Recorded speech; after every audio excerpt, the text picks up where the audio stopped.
All right, well, new week, and we're just getting the team ready for the next game and make another trip out east. And so guys are excited to play better and see if we can get that done this week. But some good film review, some good corrections, and just excited to kind of move on to the next one after last week's performance. So, any questions? What did you learn about the defense? And obviously, you weren't very happy with the defensive performance, but what did you learn there looking back at it?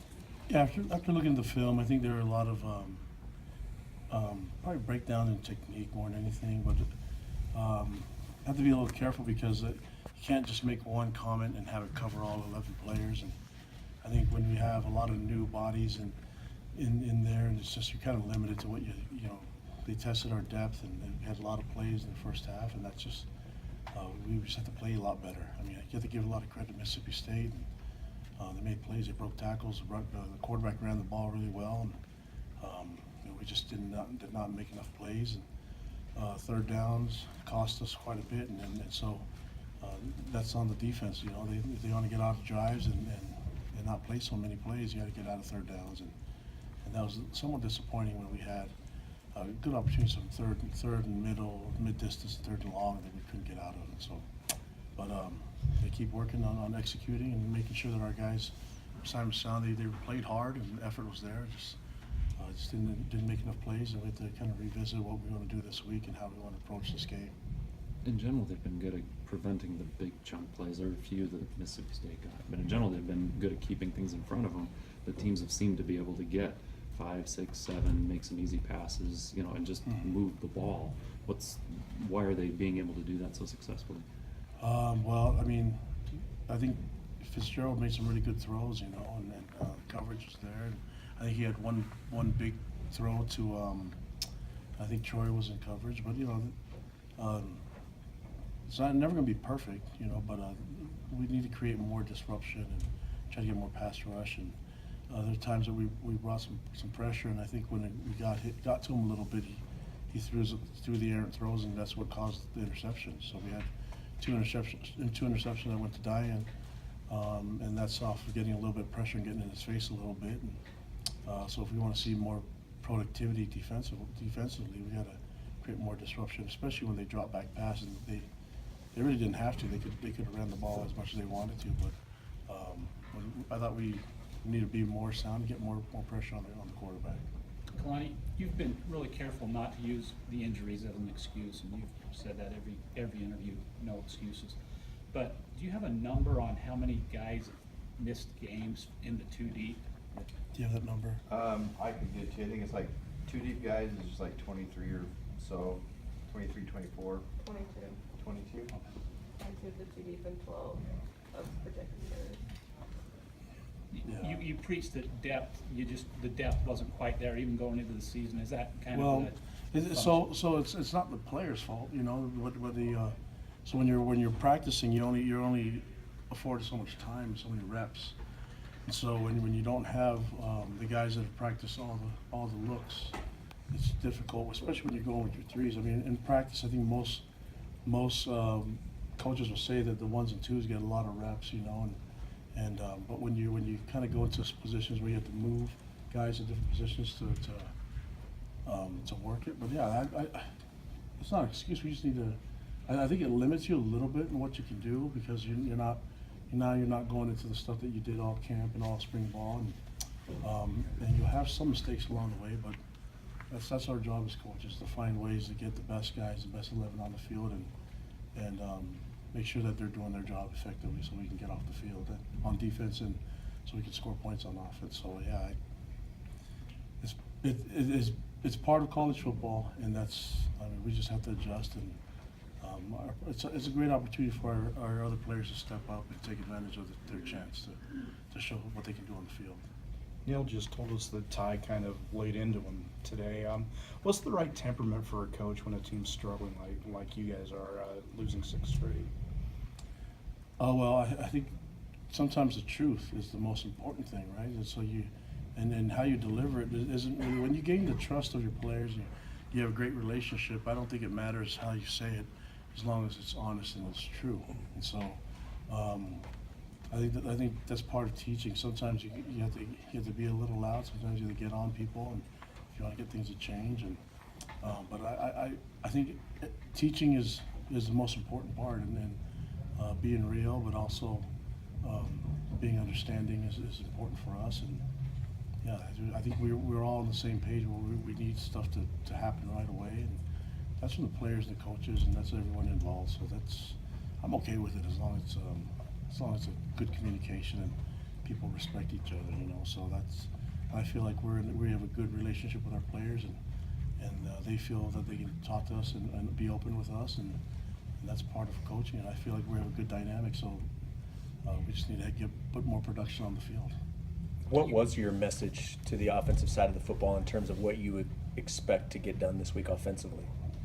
Well, I just asked them to keep giving max effort and keep believing and working with what we have, and just told the coaches to do their job. You know, the players are working hard, and they're doing everything that we're asking them to. So we just need to find ways as a coaching staff, me as a head coach first, and find ways to make sure that we can get in the end zone. So.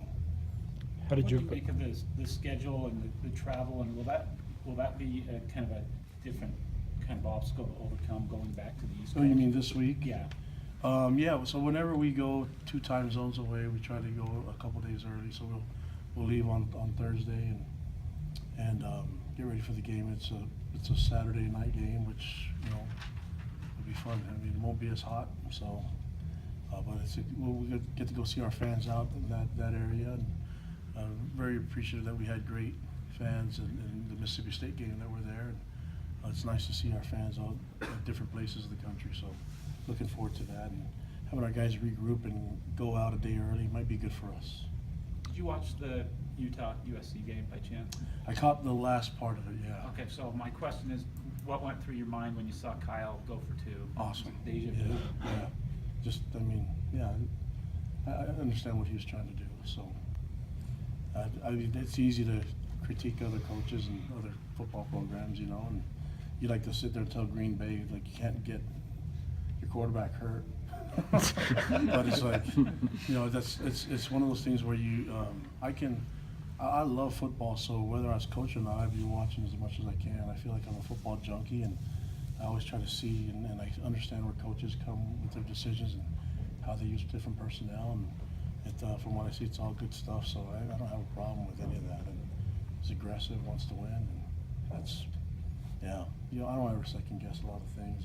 I probably do what other people do. I do a lot for what I do, and that's how I try to learn. But yeah, you can learn a lot from other people's stuff too. So.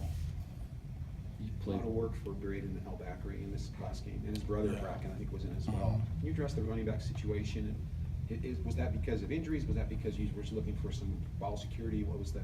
Yeah, Squally wasn't able to go last week, and we had some unfortunate injuries that happened last week. So he wasn't able to go, and we needed to have a presence that we thought could handle the ball. We thought that Mississippi State would struggle with a little bit of big backs, And, but yeah, we're still working with our guys. I mean, looking at the position, probably trying to get Riley Burton involved a little bit more, and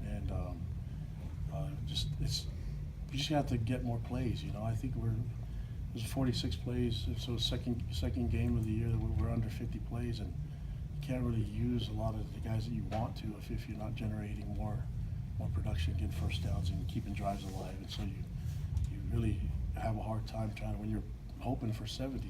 It takes a third of what you're trying to do on the field, even with personnel. How did you evaluate Mangum's performance, and is his ankle healing up all right? His ankle is way better today than it was even last week, and so yeah, I think that helps him, especially in his technique with his footwork and delivering the ball, and a lot of stuff that we can do with him in the pocket. So yeah, he's made better decisions this game. We just overall as an offense, you look at the numbers, it wasn't good enough, but there's a lot of things that we need to do differently as a team, and that's my job. And defensively, we weren't good enough, and special teams, I thought we're okay. We didn't. We would try to get another return before the half, and try to generate with a 5-yard penalty, and try to give Jonah another chance. But we have to just keep working and getting our identity developed in mid-season.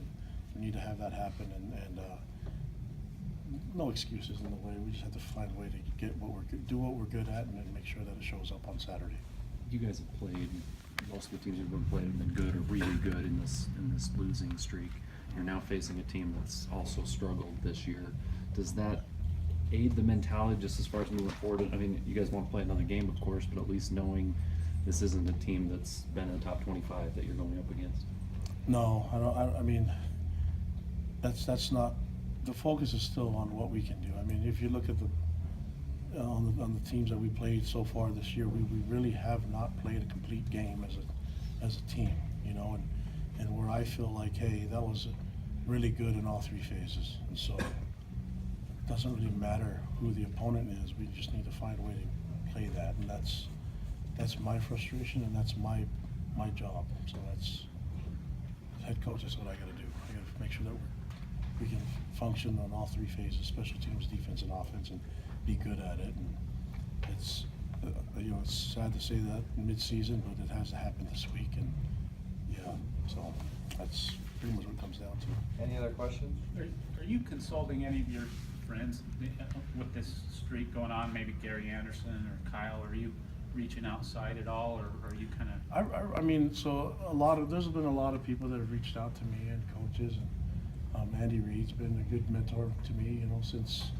Lavelle's passed. I think he's kind of filled that role a little bit, and so there's a lot of guys out there that have been giving me good words of encouragement. Norm Chow and others that are around, you know. And I always have Kyle and Gary to go to, but this is one of those things where you can get advice from a lot of people, but then it could come really quickly. all the advice that you get, and I have to filter out what's more effective and what we're dealing with, you know, because from an outsider's perspective, they can see what we're trying to establish, and maybe their perspective isn't the same, you know. So we're dealing with some different things that are quite unique here, and they're not excuses. They're just adjustments that we have to make, whether they're personnel or scheme or whatever it is.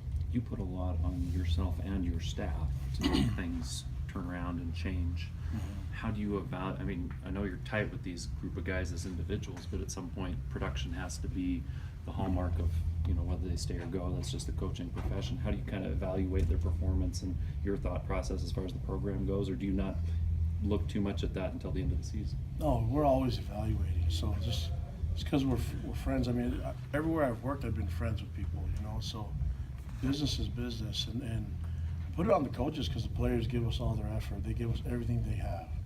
And so, although I get frustrated a lot of the players and some of the things that happen, it's not because of lack of effort or because they haven't bought in or because they don't believe in what we're doing. It's just, that's why I always go back to the coaches first, and they're big boys. They can handle it, you know. So it's whether I'm friendly or not, the bottom line is production and getting the job done, you know. And they're all my guys. I love them all, you know. But it's okay. We can criticize each other. I'm open to it as a head coach too. So that's something that we should be able to share. Be humble enough to accept it, and that it's been that way. So everything's always evaluated in the program, and I do a lot of self-evaluation. I'm open to criticism and open to positive things, and I'm okay with it. You know, that's part of growth, and we just have to grow real quick right now and see some more production, and not to put any pressure on anyone. We just need to do what I know we're capable of as a team, and I think once we get that going, I think it will get the ball rolling a little bit. What do you expect from East Carolina this week? They're athletic. You watch on film, I think they played Virginia Tech pretty well. I mean, they can score some points, and then they got some speed. So you respect them and their ability quite a bit, you know, with what they can do on the field, and that's how we have to approach it. No, I don't look at records and anything but personnel and talent, what I see on the field. And so I can see what they're trying to establish as an identity, and they're kind of in the same position that we are, you know. So someone's going to win on Saturday, and it's whoever's going to make the most improvement this week, and who can establish what their strengths are on Saturday night. And they're going to have the same issues as we are, and we'll see what happens. Thanks, Coach.